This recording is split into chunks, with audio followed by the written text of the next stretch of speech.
talking about the EDTA titrations, isn't it?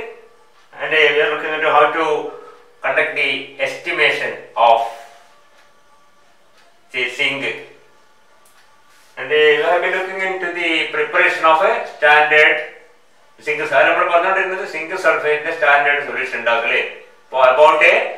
0.72 gram is exactly weight.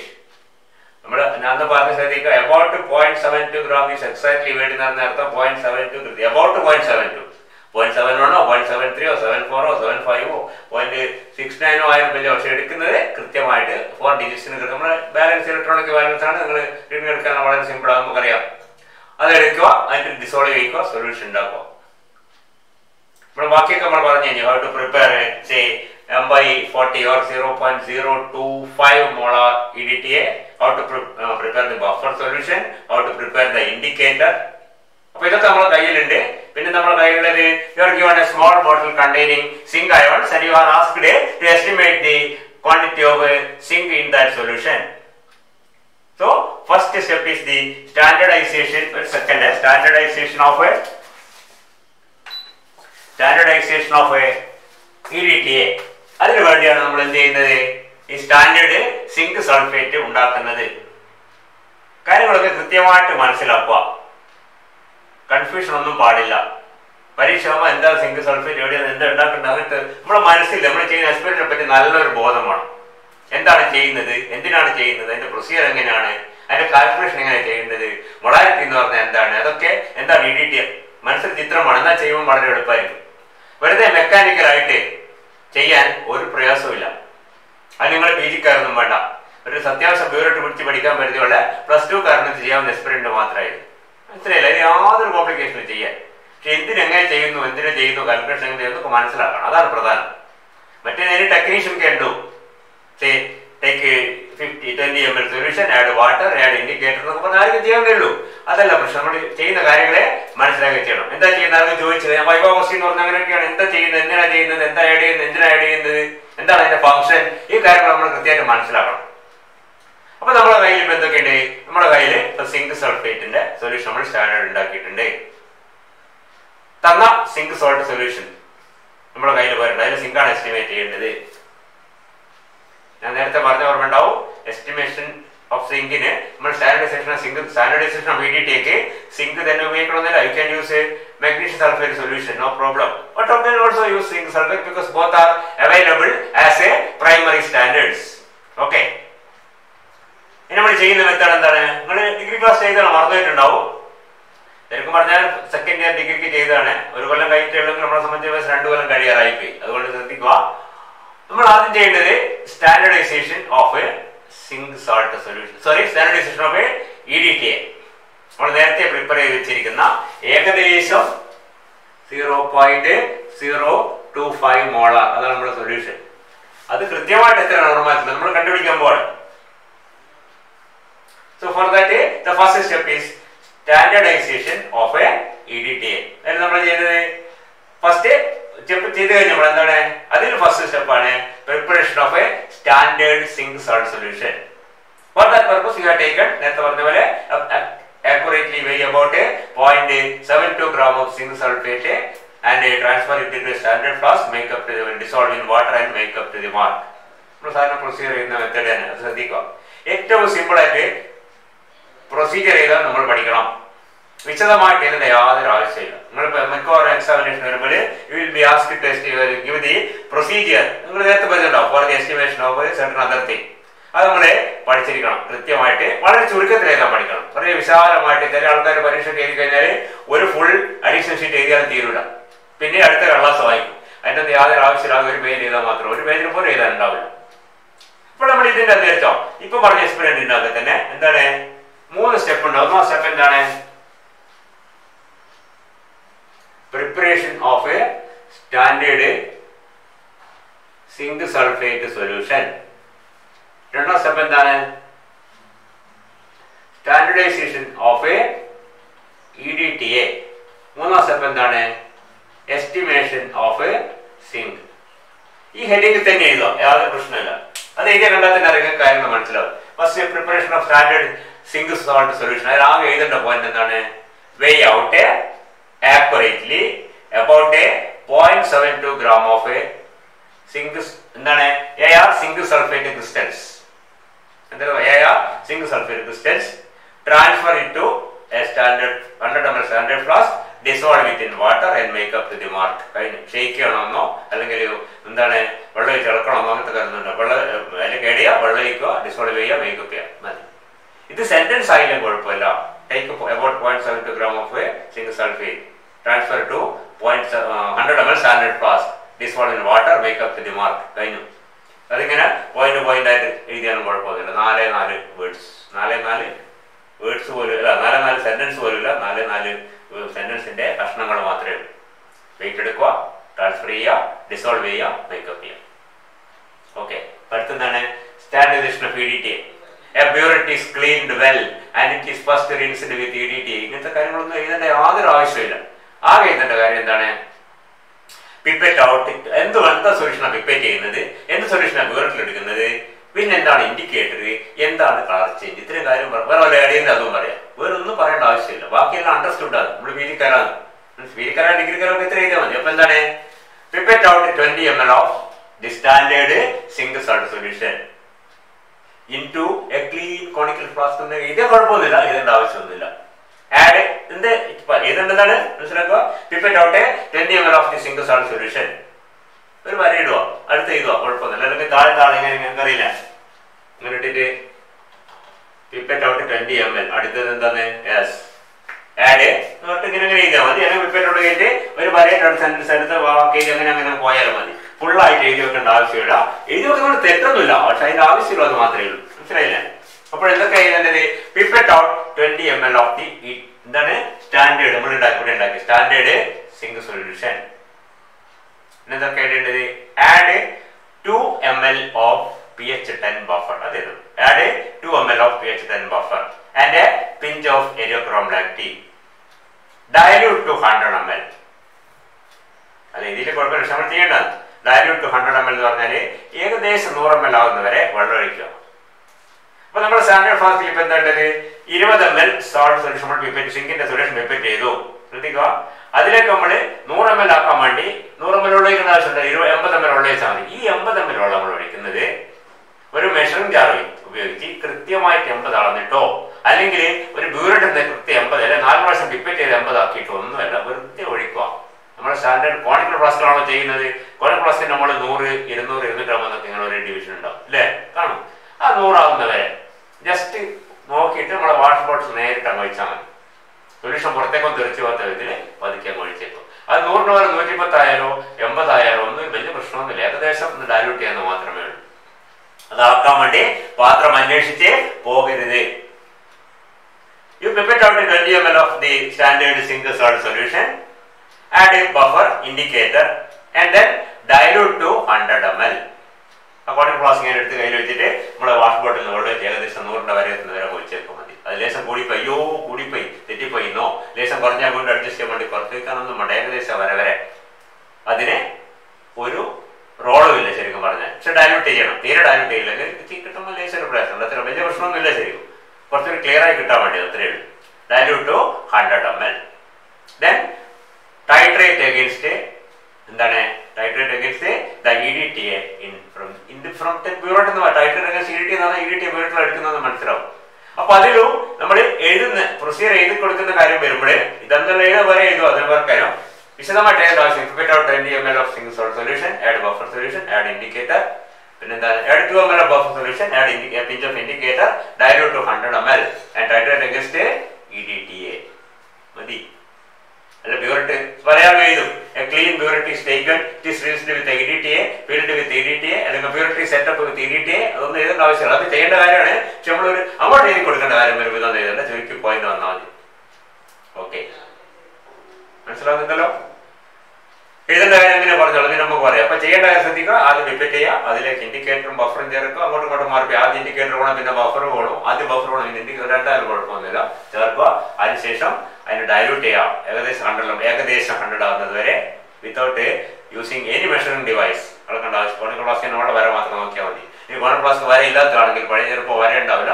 ഏകദേശം നമ്മളെ 250 ml standard ഫ്ലാസ്കിന്റെ ഒരു ഈ 100 ml എന്ന് പറഞ്ഞാൽ അതിന്റെ പകുതിന്റെ കുറേ താഴെയാണ്. കാരണം കോണിക്കൽ ഫ്ലാസ്കിന്റെ ഷേപ്പ് തന്നെ നമുക്കറിയാം. അപ്പം മേലെ ഏറ്റവും മേലെ അളവിലല്ല, ഏറ്റവും താഴെ ലേശം മേലെ വെച്ചാൽ 100 ml ആവും. അത് 100-ന് പകരം 150 ആയാലോ അല്ലെങ്കിൽ 75 ആയാലും വലിയ കുഴപ്പമൊന്നുമില്ല. ഒരുപാടായാലും കോണിക്കൽ ഫ്ലാസ്ക് ഇളക്കാൻ ബുദ്ധിമുട്ടായിരിക്കും, അതുകൊണ്ട് അധികം വെക്കണ്ട, അത്രയേ ഉള്ളൂ. And you take the burette. കാര്യങ്ങളൊക്കെ ചെയ്യണം കേട്ടോ. ഏതുണ്ടെങ്കിലും ബ്യൂററ്റ് എടുക്കുക, നന്നായി കഴുകുക, റിൻസ് ചെയ്യുക, ഒന്നും മറന്നു വരുത്. അതിനുശേഷം ഇഡിറ്റ് നിറക്കുക. ഇഡിറ്റ് നിർത്തി റീഡിങ് 0 ആക്കിയിട്ട് അവിടെ വെച്ചിട്ടുണ്ടാവും. ആദ്യം തന്നെ അതിൽ കൊണ്ടിട്ട് എഡിറ്റ് ചെയ്യുക. എൻ പോയിന്റ് എന്താണ്? എൻ പോയിന്റിൽ ആദ്യം നമ്മൾ ഈ പറഞ്ഞ സിങ്ക് സോൾട്ട് സൊല്യൂഷൻ ഡിപ്പെൻഡ് ചെയ്ത് ബഫറും ഇൻഡിക്കേറ്ററും ചേർത്ത് കഴിഞ്ഞാൽ അതിന്റെ കളർ വൈറ്റ് റെഡ് ആയിരിക്കും. നല്ല ഒരു ചെറിയ നല്ല മനോഹരമായൊരു റെഡ് കളർ, പിങ്ക് പോലത്തെ കളർ ഉണ്ടാവും. ക്യാബിൻ ഓഫറിന്റെ കളറിന് ചെറിയ വ്യത്യാസം ഉണ്ടാവും. ഓക്കെ, ഇത് എൻ പോയിന്റിൽ എന്തായി മാറും? കളർ ചേഞ്ച് വളരെ ഷാർപ്പാണ്, വളരെ കൃത്യമായിട്ട് കിട്ടും, ആർക്കും ഒരു കൺഫ്യൂഷനും ഇല്ല. Provided you add only small quantity of the indicator. നമ്മളിതൊക്കെ ചെയ്ത് പിപ്പറ്റ് ചെയ്ത് ഇൻഡിക്കേറ്ററും ബഫറും ചേർത്ത് ഡയലൂട്ട് ചെയ്ത് കഴിഞ്ഞാൽ ചെറിയൊരു പിങ്ക് കളർ ഉണ്ടാവാൻ പാടും. അതാണ് ബെസ്റ്റ്. ഏകദേശം നമ്മൾ കേവലം ഓഫർട്ടേഷൻ ചെയ്തിട്ട് എൻ പോയിന്റ് എത്തുമുണ്ടാകുന്ന ഒരു കളർ ഉണ്ടല്ലോ, അതിനേക്കാൾ കുറച്ചൊരു കൂടിയാത്ത ഒരു കളർ, അത്രയും ഉണ്ടാവാൻ പാടും, ചെറിയൊരു കളർ. ആ കളർ ഏറ്റവും നല്ലത്. തീരെ പറഞ്ഞാൽ മനസ്സിലാവില്ല, ലേശമാണ്. അതാ പറഞ്ഞ കേവലം ഓഫർട്ടേഷൻ ചെയ്ത് എൻ പോയിന്റ് കിട്ടിക്കുമ്പോഴുള്ള ഒരു കളർ ഉണ്ടല്ലോ, അതിനേക്കാൾ കുറച്ചുകൂടി കൂടിയ ഒരു ചെറിയ പിങ്ക് കളർ, നല്ലൊരു കളർ. ആ കളർ പെട്ടെന്ന് ഒറ്റ ഡ്രോപ്പിന് വളരെ കൃത്യമായിട്ട് ബ്ലൂ ആയി മാറും. എൻ പോയിന്റിൽ ശ്രദ്ധിച്ച് ചെയ്താൽ 2 പ്രാവശ്യം ചെയ്യേണ്ട ആവശ്യമുള്ളൂ, 3 പ്രാവശ്യം പോലും ചെയ്യേണ്ട, കൃത്യമായിട്ട് കിട്ടും, ഒരു പ്രയാസമില്ല. അത് സ്റ്റാൻഡേർഡൈസേഷൻ പാർട്ട്. പിന്നെ വരുന്നത് അടുത്ത സ്റ്റെപ്പ്. ഇപ്പൊ ചെയ്ത് കഴിഞ്ഞാൽ ബ്യൂററ്റ് ഇഡിറ്റ് തന്നെയാണ്, പിന്നെ എടുക്കേണ്ട, കഴുകേണ്ട ആവശ്യമില്ല. എന്ത് ചെയ്യുക? സ്റ്റാൻഡേർഡ് ഫ്ലാസ്ക് കഴുകി പിപ്പറ്റ് കഴുകി റെഡിയാകും. പിപ്പറ്റും സ്റ്റാൻഡേർഡ് ഫ്ലാസ്കും നമ്മൾ എന്ത് ഉപയോഗിച്ചത്? ഇത് ചെയ്യാൻ ഉപയോഗിച്ചത്. മനസ്സിലായില്ലേ? അടുത്ത നമ്മൾ എന്താ ചെയ്യേണ്ടത്? അടുത്ത ഈ സൊല്യൂഷൻ എടുക്കുക. ഏത്? നമുക്ക് സ്മോൾ ബോട്ടിൽ തന്നിരിക്കുന്ന സിംഗിൾ സാൾട്ട് സൊല്യൂഷൻ. അതിൽ എത്ര സിംഗിൾ ഉണ്ടെന്നാണ് നമ്മൾ എസ്റ്റിമേറ്റ് ചെയ്യാൻ പോകുന്നത്. You take the solution, make up to 100 ml, taking utmost care. മനസ്സിലായില്ലേ? Not to spill away a single drop of the solution. പുറത്തേക്കാവാനോ തെറിച്ചു വരാനോ പാടില്ല. സൊല്യൂഷൻ ഒഴിച്ച് പല പ്രാവശ്യം കുപ്പിയിൽ 4 പ്രാവശ്യമെങ്കിലും നന്നായി കഴുകി അതിലുള്ള സാധനം കംപ്ലീറ്റ് സ്റ്റാൻഡേർഡ് ഫ്ലാസ്കിലേക്ക് വന്ന് ഉറപ്പുവരുത്തി ഫണലൊക്കെ വൃത്തിയായി കഴുകി അങ്ങോട്ട് മാറ്റി അതിനുശേഷം ഡിസോൾവ് ചെയ്തിട്ടാണ് തരുന്നത്. വെള്ളം ഒഴിച്ച് എന്ത് ചെയ്യുക? മേക്കപ്പ് ചെയ്യുക കൃത്യമായിട്ട് 100 ml. നമ്മുടെ കയ്യിൽ സ്റ്റാൻഡേർഡ് ഫ്ലാസ്കുകൾ കുറെ ഉണ്ടെങ്കിൽ പോലും നമ്മൾ ഇതിനും ഒരേ സ്റ്റാൻഡേർഡ് ഫ്ലാസ്ക് ഉപയോഗിക്കാൻ ശ്രമിക്കുക എപ്പോഴും, എല്ലാ ടൈറ്റേഷനും. അതായത് സ്റ്റാൻഡേർഡ് സൊല്യൂഷൻ ഉണ്ടാക്കാനും എസ്റ്റിമേഷൻ ചെയ്യാനും ഉള്ള സൊല്യൂഷൻ മേക്കപ്പ് ചെയ്യാനും ഒരേ ആദ്യത്തെ ഒഴിച്ച് കഴുകിയിട്ടാണ് രണ്ടാമത്തെ ചെയ്യുന്നത്. ഒരേ സ്റ്റാൻഡേർഡ് ഫ്ലാസ്ക് ഉപയോഗിച്ച് കഴിഞ്ഞാൽ നിങ്ങൾ പഠിച്ചിട്ടുണ്ടാവും, നമ്മുടെ വോളിമെട്രിക് ഇൻസ്ട്രുമെന്റ്സിനൊക്കെ പല എറേഴ്സ് ഉണ്ടാവാൻ സാധ്യതയുണ്ട്. എറേഴ്സ് നമ്മൾ വേറെ ചാപ്റ്റർ പഠിക്കുന്നുണ്ട് തീരെ. അപ്പോഴേ ഈ 100 ml സ്റ്റാൻഡേർഡ് ഫ്ലാസ്ക് 100-ന് വരെ ശരിക്കും 100.5 ഉണ്ടാവും, ചിലപ്പോൾ 99.6 ഉണ്ടാവും. അതൊക്കെ വലിയ വ്യത്യാസം ഉണ്ടെങ്കിൽ പോലും നമ്മൾ ഇത് രണ്ടും ഒരേ സ്റ്റാൻഡേർഡ് ഫ്ലാസ്ക് ഉപയോഗിച്ച് കഴിഞ്ഞാൽ അതിൽ എന്ത് കുഴപ്പമുണ്ടായാലും അത് ക്യാൻസൽ ആയി പോയിക്കോളും. അതുകൊണ്ട് തന്നെ നമ്മുടെ സ്റ്റാൻഡേർഡ് സൊല്യൂഷൻ ഉണ്ടാക്കാൻ ഒരു സ്റ്റാൻഡേർഡ് ഫ്ലാസ്കും ഇത് മേക്കപ്പ് ചെയ്യാൻ അൺനോൺ സൊല്യൂഷൻ മേക്കപ്പ് ചെയ്യാൻ വേറെ സ്റ്റാൻഡേർഡ് ഫ്ലാസ്ക് ഉപയോഗിക്കുന്നത് എപ്പോഴും എറർ വരാനുള്ള സാധ്യത കൂട്ടും. എല്ലാം തെറ്റാന്നല്ല പറഞ്ഞു, സാധ്യത കൂട്ടും. ഏറ്റവും അത് തികച്ചും ഒഴിവാക്കാനുള്ള ഏറ്റവും നല്ല മാർഗം ഇതിനും ഒരേ സ്റ്റാൻഡേർഡ് ഫ്ലാസ്ക് മേക്കപ്പ് ചെയ്യാൻ. ആദ്യത്തേത് സ്റ്റാൻഡേർഡ് സൊല്യൂഷൻ ഉണ്ടാക്കാൻ ഉപയോഗിച്ച സ്റ്റാൻഡേർഡ് ഫ്ലാസ്ക് ഏതാണോ അതുപോലെ നമ്മൾ സാനിറ്റൈസേഷൻ ചെയ്ത് കഴിഞ്ഞാൽ you can wash it away. അത് അവിടെ വെക്കണ്ട, അത് വാഷ് ചെയ്ത് കളഞ്ഞിട്ട് എന്ത് ചെയ്യുക? എസ്റ്റിമേറ്റ് സൊല്യൂഷൻ അതിൽ തന്നെ ഉണ്ടാക്കും. പറഞ്ഞ മനസ്സിലായാലോ? അപ്പോഴേ ഇതിൽ ഈ പറഞ്ഞ സ്റ്റാൻഡേർഡ് ഫ്ലാസ്കിൽ എന്ത് കുഴപ്പമുണ്ടെങ്കിലും സ്റ്റാൻഡേർഡ് ഫ്ലാസ്കിന്റെ നിർമ്മാണത്തിലാണ് 100 ml നിന്നല്ല, അത് 100-ന് പകരം ലേശം കൂടെ കുറേ എന്ത് ചെയ്താലും മേക്കപ്പ് ചെയ്യുമ്പോൾ കൂടുന്ന പറയുന്നല്ല, മാർക്ക് വരുന്നത് പറയുന്നല്ല അർത്ഥത്തിൽ എടുക്കണം. ആ മാർക്ക് വരെ നമ്മൾ കൃത്യമായിട്ട് എടുക്കും. പക്ഷെ 100-ആണെന്ന് ആരും ഒരു ഉറപ്പില്ല. മനസ്സിലായില്ലേ? നമ്മൾ 2 പ്രാവശ്യം ഒരേപോലെ എടുത്തിട്ടുണ്ടെങ്കിൽ 100-ന് പകരം 101 200 പോലും അത് കാൽക്കുലേഷൻ ചെയ്ത് വരുമ്പോൾ കൃത്യമായ വില നമുക്ക് കിട്ടും. ഒരു പ്രശ്നമില്ല. ആ 100-ന്റെ സിഗ്നിഫിക്കൻസേ പോകും. അതുകൊണ്ടാണ് പറഞ്ഞത് you use the same standard flask for both this, making up the given solution as well as preparing the standard solution. അതേപോലെ പിപ്പറ്റും 2 പ്രാവശ്യം ചെയ്യാൻ വരെ പിപ്പറ്റ് ഉപയോഗിക്കുക. ഏതൊക്കെ പിപ്പറ്റ് ഉപയോഗിച്ച് ആദ്യം എസ്റ്റിമേഷൻ ചെയ്ത് അല്ലാതെ സാനിറ്റൈസേഷൻ ചെയ്ത് വേറെ പിപ്പറ്റ് ഉപയോഗിച്ച് എസ്റ്റിമേഷൻ ചെയ്യുമ്പോൾ അവിടെയും പിപ്പറ്റിൽ എന്ന കുഴപ്പമുണ്ടെങ്കിൽ ഇത് രണ്ടും ഒരേ പിപ്പറ്റ് ഉപയോഗിച്ച് കഴിഞ്ഞാൽ അതും ക്യാൻസൽ ആയി പോയിക്കോളും. ഒരു പ്രശ്നവുമില്ല. 20 ml പിപ്പറ്റ് ചിലപ്പോൾ 19.8 ചിലപ്പോൾ 19.5 ഒരു 19 പോയാലും 2 സ്ഥലത്ത് ഒന്ന് ഉപയോഗിച്ച് കഴിഞ്ഞാൽ അത് ക്യാൻസൽ ആയി പോകും. മനസ്സിലായില്ലേ? അത് ശ്രദ്ധിക്കാം. അപ്പോഴേ മേക്കപ്പ് ചെയ്യാം. Given solution is made up and again same thing is done. pipette 20 ml, add a pinch of indicator, add 2 ml of buffer solution. ഈ ബഫർ സൊല്യൂഷൻ ആഡ് ചെയ്യുമ്പോൾ ശ്രദ്ധിക്കുക, ഈ 2 ml എന്നുള്ളത് നമ്മൾ usually use A small measuring cylinder for measuring 2 ml. അത് 2 പറഞ്ഞ പോലെ എല്ലാവരും ചെയ്യുന്നതാണ്. ഇത് എടുക്കും, കുപ്പി എടുക്കും, അതിനുശേഷം സ്റ്റാൻഡേർഡ് മെഷറിംഗ് ഇങ്ങനെ ഒഴിക്കും, 2 ml ഒഴിക്കും. ഒഴിച്ചു വരുമ്പോൾ 2.5 ആയിട്ടുണ്ടാവും. അപ്പോൾ അയ്യോ 2.5 കുറച്ച് തിരിച്ചിങ്ങോട്ട് ഒഴിക്കും, അപ്പോൾ അയ്യോ 1.5 പിന്നെ അങ്ങോട്ട് ഒഴിക്കും. അതൊന്നും പാടില്ല. ഏകദേശം 2ന്റെ സ്ഥാനത്ത് ഇങ്ങനെ വിരൽ ഇങ്ങനെ അവിടെ വെക്കുക, പതുക്കെ ഒഴിക്കുക, എത്തുമ്പോൾ നിർത്തുക. അത് ശരിക്കണം. ഇതൊക്കെ നമ്മൾ വെറുതെ ടൈം കൺസ്യൂമിംഗ് ആണ്, അതുകൊണ്ടൊക്കെ സമയം പലപ്പോഴും പോകുന്നത്. അത് ലേശം മേലോട്ടായിപ്പോ 2 ഒഴിച്ച് പോയാലും 3 ഒഴിച്ചാലും വലിയ ബഫറിന് കുഴപ്പമൊന്നുമില്ല. എന്ന് വെച്ചിട്ട് 10 ഒഴിക്കരുത്, അത് മോശമാണ്. സാറ് പറഞ്ഞിട്ടുള്ളത് എത്രയായാലും കുഴപ്പമില്ല, അതുകൊണ്ട് കിടക്കട്ടെ ആയിരിക്കരുത്. 2 ml ഒഴിക്കുമ്പോൾ 2 കുറഞ്ഞോണ്ടാം. ഇൻ കേസ് ലേശം കൂടിപ്പോയാൽ അതവിടെ നിന്നോട്ടെ, തിരിച്ചൊഴിച്ചിട്ട് പിന്നെ അഭ്യാസം കഴിക്കേണ്ട ആവശ്യമില്ല. അങ്ങനെ ചെയ്യുമ്പോൾ നമ്മുടെ സമയം വെറുതെ വേസ്റ്റ് ആവുകയാണ്. ഒരു ഇഡിറ്റി ടൈറ്റേഷന് എക്സ്പെർട്ട് ആയ ഒരാൾ ചെയ്യുകയാണെങ്കിൽ ആകെ അരമണിക്കൂർ, മാക്സിമം 1 മണിക്കൂർ കൊണ്ട് ചെയ്യാവുന്നേ ഉള്ളൂ. വളരെ സിമ്പിളാണ്. മുമ്പൊക്കെ വെയിറ്റ് എടുക്കാനാണ് സമയം കളയാറ്. ഇപ്പൊ ഇലക്ട്രോണിക് ബാലൻസ് അവിടെ വെയിറ്റ് അവിടെ വെക്കുന്നു, എഴുതിയെടുക്കുന്നു. എത്ര പെട്ടെന്ന് കഴിയും പരിപാടി. മറ്റേ ബാലൻസ് നിങ്ങൾ ഉപയോഗിച്ചിട്ടുണ്ടാവില്ല, അത് ഉപയോഗിച്ചാൽ തന്നെ ബുദ്ധിമുട്ട് മനസ്സിലാവും. ഒരു വെയിറ്റ് എടുക്കാൻ ഒരു കുട്ടിക്ക് മിക്കവാറും അരമണിക്കൂർ കൂടുതൽ എടുക്കും പലപ്പോഴും. അത് പല പ്രശ്നങ്ങളുണ്ട്. നമ്മളെ ഉപയോഗിക്കാത്ത നമുക്ക് മനസ്സിലാവില്ല. ഇപ്പൊ മറ്റേ മാനുവൽ ബാലൻസ്, ഇപ്പോൾ ഇലക്ട്രോണിക് ബാലൻസ് ആയിട്ട് നമ്മൾ വെക്കുന്നു, റീഡിങ് എഴുതിയെടുക്കും. എത്ര സിമ്പിളാണ് വെയിറ്റ് എടുക്കല്. അപ്പൊ ഞാൻ പറഞ്ഞെന്താണ്, പിപ്പറ്റ് ഇതുപോലെ മേക്കപ്പ് ചെയ്യുക, ഡെമോൺസ്ട്രേഷൻ മേക്കപ്പ് ചെയ്യുക, അതിൽ 20 ml എടുക്കുക, ബഫർ ഇൻഡിക്കേറ്റർ ചേർക്കുക, ടൈട്രേറ്റ് ചെയ്യുക. അത് കിട്ടും. ഈ 2 ടൈട്രേഷൻ ചെയ്ത് കഴിഞ്ഞാൽ തീർന്ന പരിപാടി. ആകെ 2 ഇവിടെ 4 ടൈട്രേഷൻ ചെയ്യണം. ഒരു സ്റ്റാൻഡേർഡ് സൊല്യൂഷൻ ഉണ്ടാക്കണം, അത് മേക്കപ്പ് ചെയ്യണം, ഇത് മേക്കപ്പ് ചെയ്യണം. ഇത്രയും പരിപാടിയുള്ളൂ. എല്ലാം കൂടി ഒരു ശരാശരി വേഗത ചെയ്താൽ 1 hour is more than enough, including the calculation.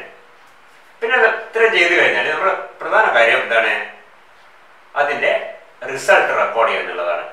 അതിൽ 1-2 പോയിന്റുകൾ പറയുന്നത് ശ്രദ്ധിക്കണം. നമ്മളിതൊന്ന് പിന്നെ പറയാൻ സമയമുണ്ടാവില്ല, അതുകൊണ്ടാണ്. എല്ലാവർക്കും ഒരു സ്വഭാവമുണ്ട്, ശ്രദ്ധിക്കുക. എന്താണ്, ഇവിടെ പരീക്ഷക്കോ അല്ലെങ്കിൽ ക്ലാസ്സിലായാലും നോട്ട്ബുക്ക് വൃത്തിയിൽ കള്ളിയൊക്കെ വരച്ചേക്കും, അല്ലെങ്കിൽ പരീക്ഷക്കാണെങ്കിൽ ആൻസർ പേപ്പർ കള്ളിയൊക്കെ വരച്ചേക്കും. അതുപോലെ വൃത്തിയിലും ഭംഗിയിലും എഴുതാനുള്ള കാര്യത്തിൽ റീഡിങ്സ് ഒക്കെ ഒരു കടലാസിൽ കുറിച്ച് വെക്കും. റൈറ്റർ വലിയാലും ശരി, നമ്മളെടുത്ത് സ്റ്റാൻഡേർഡ് വെയിറ്റ് ആയാലും ശരി, വെയിറ്റ് എടുക്കുന്നുണ്ടല്ലോ, എംടി ബോട്ടിലിന്റെ വെയിറ്റും മറ്റേ വെയിറ്റും എല്ലാം എടുത്ത് അതൊക്കെ ഒരു കടലാസ് കുറിച്ച് വെക്കും. എന്നിട്ട് പിന്നെ അത് ബുക്കിലേക്കോ അല്ലെങ്കിൽ നമ്മുടെ എക്സാമിനേഷൻ ആണെങ്കിൽ എക്സാമിനേഷൻ പേപ്പറിലേക്കോ പകർത്തി എഴുതും. ശരിയല്ലേ? ചില ആൾക്കാർ കടലാസ് അന്വേഷിക്കില്ല, കൈയിന്റെ അടിയിൽ ബോട്ടിലുണ്ടെങ്കിൽ അത് കയ്യിൽ സുഖമായിട്ട് ആദ്യം വെയിറ്റ് എടുക്കും. 24.3212. മറ്റേ ട്രാൻസ്ഫർ ചെയ്തിട്ടുള്ള വെയിറ്റ് 24.0852. ഇതൊക്കെ എഴുതി വെച്ചിട്ട് അത് നമ്മുടെ പേപ്പറിലേക്കോ ബുക്കിലേക്കോ പകർത്തുമ്പോൾ, ക്ലാസ്സിലെ വലിയ കുഴപ്പമൊന്നുമില്ല, പക്ഷെ എക്സാമിനേഷൻ ബുക്കിലേക്ക് പകർത്തുമ്പോൾ ഒരക്കം തെറ്റിപ്പോയാൽ തെറ്റാനുള്ള സാധ്യത വളരെ കൂടുതലാണ്. നമുക്കെല്ലാവരും എത്ര വരെ എക്സ്പെർട്ട് ആയാലും നമ്മുടെ എക്സാമിനേഷന് ഒരു എക്സൈറ്റഡ് സ്റ്റേറ്റിലായിരിക്കും. ഒരു ബേജാറൊക്കെ എല്ലാവർക്കും ഉണ്ടാവും. അതില്ലാത്ത വളരെ അപൂർവമാണ്, ഉണ്ടാവാൻ പാടില്ല എന്നുള്ളതാണ് സത്യം.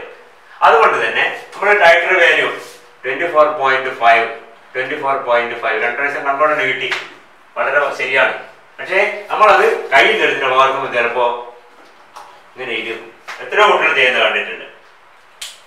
മനസ്സിലായില്ലേ? ഒരക്കം അങ്ങോട്ട് മാറിപ്പോയതാണ്, തീർന്നു.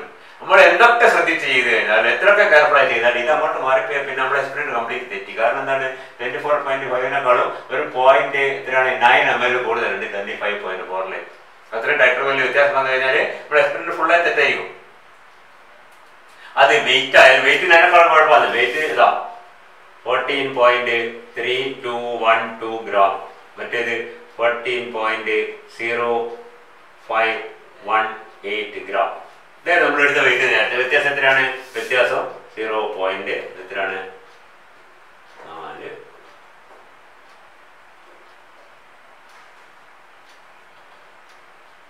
നമ്മൾ 0.72 gram എടുക്കണം, നമ്മൾ 0.76 gram. കുഴപ്പമൊന്നുമില്ല. ഈ വെയിറ്റ് നമുക്ക് കിട്ടേണ്ടത്. നമ്മൾ സാധാരണഗതിയിൽ ബുക്കിൽ തന്നെ എഴുതുന്നതിന് പകരം കള്ളാസ് എഴുതി, ഈ രണ്ടേ വ്യത്യാസം നമ്മുടെ കള്ളാസ് എഴുതേണ്ട ആവശ്യമില്ല, നമ്മൾ മാർക്ക് ചെയ്തേരും. ഈ വെയിറ്റ് ചിലപ്പോൾ ഒരാള് 14.3122 അല്ലെങ്കിൽ 14.501 ഇങ്ങനെയൊക്കെ എഴുതി ഒരക്ഷരം അങ്ങോട്ടും മാറിപ്പോകും അവിടെ. അല്ലെങ്കിൽ ഏതെങ്കിലും ഒരു അക്കത്തിന്റെ സ്ഥാനത്ത് 1 പകരം 9 എന്തൊക്കെ ഒന്ന് മാറിക്കഴിഞ്ഞാൽ അതും കംപ്ലീറ്റ് തെറ്റിലേക്ക് കലാശി ലീഡ് ചെയ്യും നമ്മളെ. അതുകൊണ്ട് ഒരു കാരണവശാലും നിങ്ങൾ ഈ കാര്യം ചെയ്യുന്ന കാണാൻ പാടില്ല. ഏത്? That is writing down the observations in a piece of paper or on your palm and then transferring the reading to your answer paper or to your notebook. അത് കാണാൻ പാടില്ല. നമ്മൾ എവിടെയാണോ എഴുതാവുന്നത് അവിടത്തേക്ക് തന്നെ എഴുതുക. അതായത് വെയിറ്റ് എടുക്കാൻ പോകുമ്പോൾ നമ്മുടെ കയ്യിൽ പരീക്ഷക്കാണെങ്കിൽ പരീക്ഷൻ്റെ ആൻസർ പേപ്പറും ക്ലാസ്സിലാണെങ്കിൽ നമ്മൾ റെക്കോർഡ് ചെയ്യുന്ന നോട്ട്ബുക്ക് ഉണ്ടാവുമല്ലോ, പ്രാക്ടിക്കൽ റെക്കോർഡ്, റെക്കോർഡല്ല പ്രാക്ടിക്കൽ നോട്ട്ബുക്ക്, ആ നോട്ട്ബുക്കുമായിട്ട് തന്നെ ബാലൻസിൻ്റെ അടുത്തേക്ക് പോകണം. അപ്പം തന്നെ എഴുതിയെടുക്കണം, അപ്പം തന്നെ ഒന്നുകൂടി ചെക്ക് ചെയ്യണം. അത് വളരെ പ്രധാനമാണ്. ഒന്ന് നോക്കി എഴുതി പോലെ എഴുതി നമ്മൾ അവിടെ നോക്കി എഴുതി ഒന്നുകൂടി നോക്കി തിരിച്ച് അങ്ങോട്ട് നോക്കി അതിനൊന്ന് ഉറപ്പ് വരുത്തും. അവിടെ നമ്മളിങ്ങനെ പോന്നു കഴിഞ്ഞാൽ അല്ലെങ്കിൽ ആ ബാലൻസിങ് എടുത്തു കഴിഞ്ഞാൽ വെയിറ്റ് മാർക്കിന് നമ്മൾ കാണുന്നില്ല. തെറ്റ് വരുന്ന പലപ്പോഴും അവിടെയൊക്കെ ആയിരിക്കും. അല്ലാതെ നമ്മൾ ടൈട്രേഷൻ ചെയ്യുമ്പോഴോ മേക്കപ്പ് ചെയ്യുമ്പോൾ തെറ്റ് വരാനുള്ള സാധ്യത വളരെ കുറവാണ്.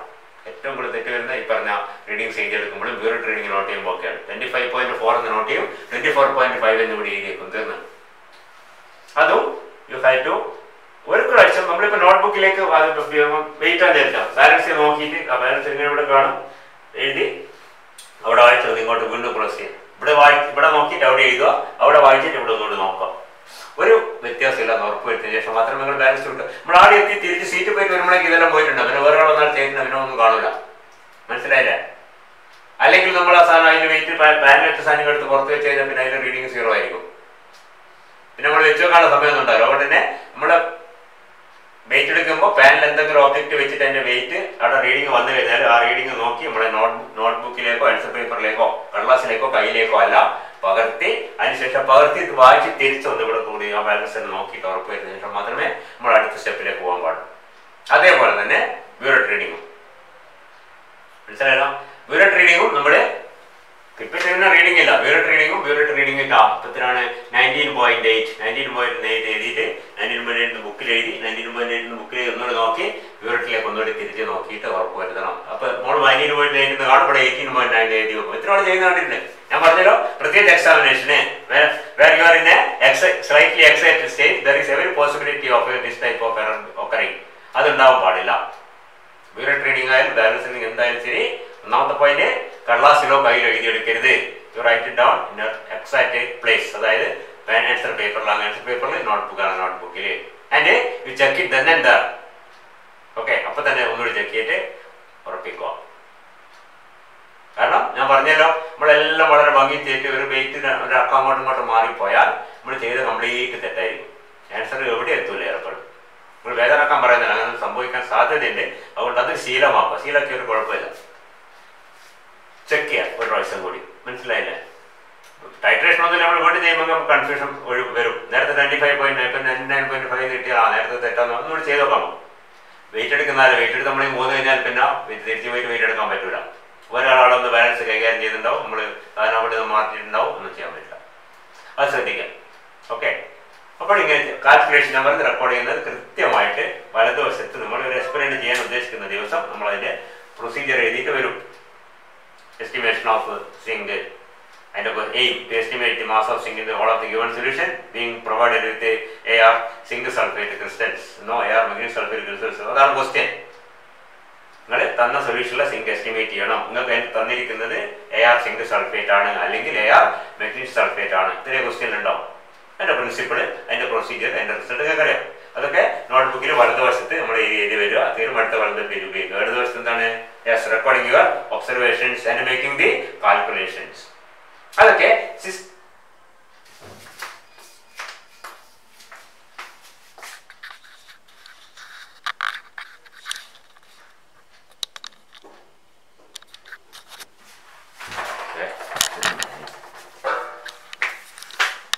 എടുത്ത് കാണുക.